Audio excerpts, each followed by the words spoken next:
when you're going through and testing your minimal valuable product, most of the news that you're going to get is going to be negative, right? Because it's giving you feedback to actually so you can go back and redefine the product and create a better product, right? And so the book actually mentions is you have to commit to a locked in agreement ahead of time that no matter what comes of the testing of the MVP, you will not give up hope, right? Like commit to the iteration, commit to the different version of the app, commit to getting it out there, getting feedback, revising it, adjusting it, and then putting the product back out there again.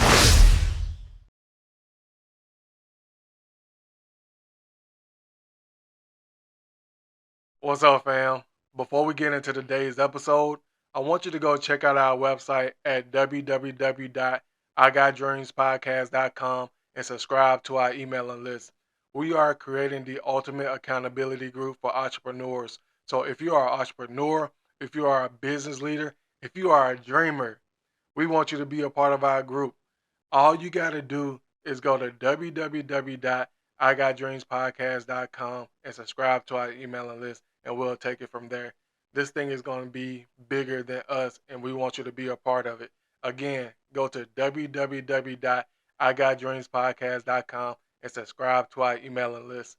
Now, let's get back to the show. I'm going to go ahead and jump into these points and let you know what I got today. We are, again, it's the Lean Startup by Eric Ries. This book has been pretty good, man. So we are in part 2, which is called Steer, and session 2, which is called Test. So this is really chapter 6. So we've been doing this thing for 6 weeks. We've been at it for 6 weeks. Hey, good morning, Angelita. Not a pastor yet, but I appreciate it. Good morning. But we've been at the things for 6 weeks. And so that's definitely consistency. That's definitely discipline because, man, so many things I've came up where I could have just said, forget it and just not do it. But man, I'm holding myself to a different standard. And so whatever I say, I'm going to do it. Whatever I commit to is going to get done. And so that's what I'm doing here with this book club. So chapter 6, which is called Test. It was really great. I have 5 points for you guys. And so again, 5 points. Point number 1 is MVP, which stands for minimal valuable product, right? It helps you to learn quickly, right? So this chapter really just talked about testing your product, testing your idea, and doing so with a minimal valuable product. MVP, minimal valuable product, right? And so it's really just you create something, get it out there, test it, get feedback, and then revise. I'm probably going to say that on every live because that is really the premise of this book is to create a product, get it out there, allow customers to give you feedback, and adjust as you go, right? So a minimal valuable product helps entrepreneurs start the process of learning as quickly as possible. So if you have an idea, the book is saying just create a product, the minimal valuable product of that thing and get it out there, get feedback and just learning. Like the whole thing is just learning, getting feedback, adjusting, do it again and do it again and do it again. That's the cycle. So that's point number 1. Creating an MVP helps you to learn quickly. And so point number 2 is there are multiple ways that you can create an MVP, right? And this is the thing that blew my mind is that, again, there are multiple ways to create an MVP because I literally thought the only way you can create an MVP is to have a physical thing that you're trying to get out into the world, right? So this actually taught me that not only can a product be an MVP, but a video can be an MVP. So a video of your product can be an MVP. And so it actually talks about that. And I gave a great example of a company called Dropbox. Everybody knows what Dropbox is. It's like a storage it's a digital storage for your files, right? So you can just upload like files to this box that's on your desktop, right? And it saves it for you. And so before they became who they are, before anybody knew them, like they were still testing and refining their product. And then their CEO made a video and just sent it out to some people, and the video went viral, and they ended up getting a lot of people to sign up for that product, to sign up for Dropbox. So in a sense, the video that he created was a minimal valuable product for Dropbox, right? So a video is one way that you can create a minimal valuable a minimum, excuse me, a minimal valuable product, right? The second way is a concierge, right? So everybody has heard of a concierge service where, you know, you got someone doing something for you, like at all times, like whether it's cooking, cleaning, all that good stuff. Like somebody is actually doing the work for you, like it's face-to-face interaction, right? And so that's the second way to create a minimal valuable product. And a book actually mentions a company, um, I think it's Food to the Table or something like that. And they mentioned that it currently they are an app where people can go on there and order food from grocery stores and all that good stuff. But before they were an app, the CEO and his partners actually used to gain customers and do the work themselves. So the customer will tell them what they need. They will go to the grocery store, pick them, pick the groceries up, and deliver to them like themselves. But now, um, based on their feedback and the scale that they have grown, they have turned that idea into an app, right? And that's basically what concierge service is. It's like you basically do the service yourself before you actually have a product. You do it as a human before you actually have something physical to give to the people. So again, in this example, they are currently a food delivery app, but before they were that, like their concierge AVP, minimal valuable product, was to actually do the work themselves. So that's two. So the first MVP is a video, the second is a concierge service, and the third, which I thought was pretty interesting, they call it the Wizard of Oz, and it's basically fake testing. So it's essentially saying that, like, if you have an app or a product and you put your information in, right? And so you would think it's technology that is working to give you whatever answer or whatever result that you're looking for, but it's actually somebody else behind the scenes acting as if they are a computer. Like it's a real legit person acting as a computer, right? And so that's the Wizard of Oz faking. So they gave this example of a company that that was creating a minimal valuable product to compete with Google, right? And so the issue that they found with Google is that it wasn't personalized, and like it can give you personalized suggestions. For instance, like Google states facts, right? So how many states there are in the United States, right? Google can give you that. But what Google couldn't give you is what is your favorite restaurant or what's the best restaurants to go to in Memphis, Tennessee. Like Google couldn't give you that. Like it will all be subjective information. So this company decided to create a minimal valuable product to compete with Google and solve that issue of what's the best restaurant to eat at in Memphis. Like questions like that, right? So people could download this app, go on there, ask their question, but it will be somebody else like behind the scene, like a real person behind the scene, actually researching that question for you, right? And so they did that until they were able to collect enough data to actually build their software out to where it's not a human being, it's actually the real technology helping to come up with these answers. And eventually they were acquired by Google for $50 million. So there are three ways to create a minimal valuable product. One is through video, one is through concierge services, and one is through the Wizard of Oz method. All right. So that's number two. Point number three is quality in design aren't really important in the MVP, in the minimal valuable product. So I thought that was very interesting, but I understood what they were saying about quality and design because again, you don't want to waste time, right?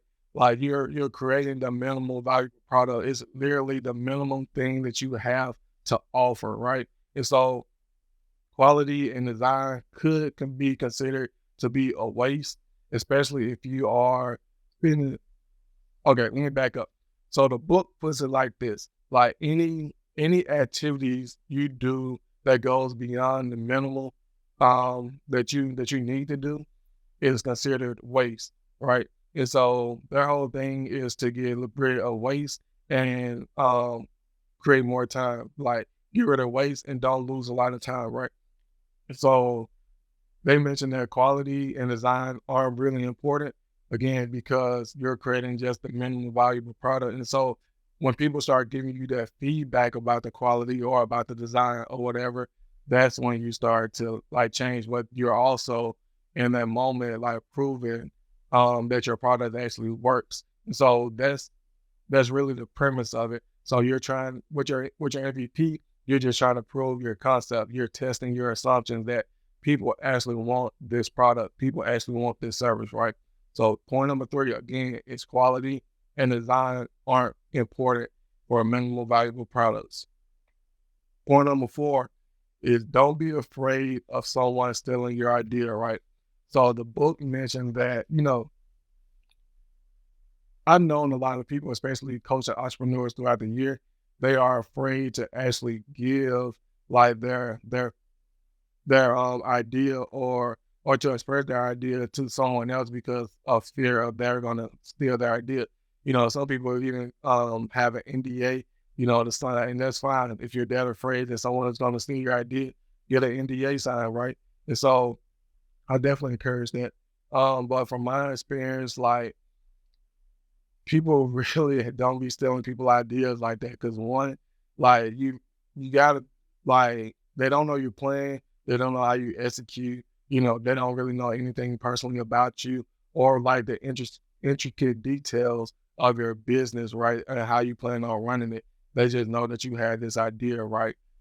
Especially, people think that big corporations are going to steal the idea. Like I've worked in a corporation before and like we have like thousands of things to do like each day to where we really can't even focus on like other people's idea. Like there's a million ideas that we already have to deal with from employees that come in. So it's hard to like just to think that like, oh, somebody's gonna like come and steal my idea. And the book actually mentioned that point too. And so it's like don't be afraid of someone stealing your idea, right? And like think of how big you will actually have to grow in order for a large corporation to notice you or them to steal your idea, right? So, if you get to that point to where they are noticing you, like you have already grown, you know what I mean? You're not even in the start phase no more. And so, and one thing I would put on this is like, don't be afraid of them stealing it. Like build it big enough to where you can partner together or build it big enough to where they can buy you out. So then you won't be in competition or be worried about them, stealing your idea. You know, you'll be partnering or selling the company. So keep that in mind whenever you feel like scared of like sharing your idea like with anybody. Like think collaboration instead of competition. So think collaboration instead of competition, right? And so point number 5, this is the last point, is don't give up hope, right? Don't give up hope. So when you're going through and testing your minimal valuable product, most of the news that you're going to get is going to be negative, right? Because it's giving you feedback to actually like, so you can go back and redefine the product and create a better product, right? And so the book actually mentions is you have to commit to a locked in agreement ahead of time that no matter what comes of the testing of the MVP, you will not give up hope, right? Like commit to the iteration, commit to the different version of the app, commit to getting it out there, getting feedback, revising it, adjusting it, and then putting the product back out there again, right? So it's all a learning experience, right? And if you think of it that way, it's like I'm just learning. I'm creating something that, that people are interested in, that people could like, and they're saying that they want this, or they're helping me to make it better. And so I'm going to adjust as I go on. I'm going to keep hope that like we're moving forward, we're moving in the right direction. Like I'm creating something that people actually want. And so those are the 5 points that I got from this book. Again, point number one is MVP helps you to learn quickly. Point number two is there are multiple ways to create an MVP. Those ways are the video method, the concierge method, and the Wizard of Oz method. Number three is quality. Quality and design are really important for the MVP, the minimal valuable product. And point four is don't be afraid of someone stealing your idea. And point number five, don't give up hope. Don't give up hope. So, man, I'm really excited because we actually are over 100 pages in reading this book, right? So we are at 113 to be exact. And so to me, that really shows commitment, that shows discipline, that shows consistency. And so that's what it's helping me build. And again, this thing is bigger than me, it's bigger than us. Like we are helping to create better entrepreneurs, better business owners, and better people in this world, man. So I'm really excited today. We're going to continue to grow. We're going to be back here next Tuesday at 7 a.m. learning, growing as entrepreneurs, right? And so one thing I want you to do from this conversation, right, is to think of how you can create a MVP. Like what method would you use to create your MVP? Would it be a video? Would it be the concierge method? Or will it be the Wizard of Oz method? Like DM me or write in the comments, how do you plan to create your minimal valuable product? Hey, I love y'all. Y'all have a blessed and wonderful day. Peace. Bam. Thank you for listening to this episode. I know you just received a lot of value. So look, here's what I want you to do now. Go to our social media platforms on YouTube, on Facebook, on Instagram, on TikTok at I Got Dreams Podcast everywhere, and like, comment, subscribe to all those channels, and let's continue the conversation on there. Look, I told you before, we are creating the ultimate accountability group for entrepreneurs, and we want you to be a part of that group. So go ahead, like, comment, subscribe to our channels at I Got Dreams Podcast everywhere, and we'll see you there. Peace.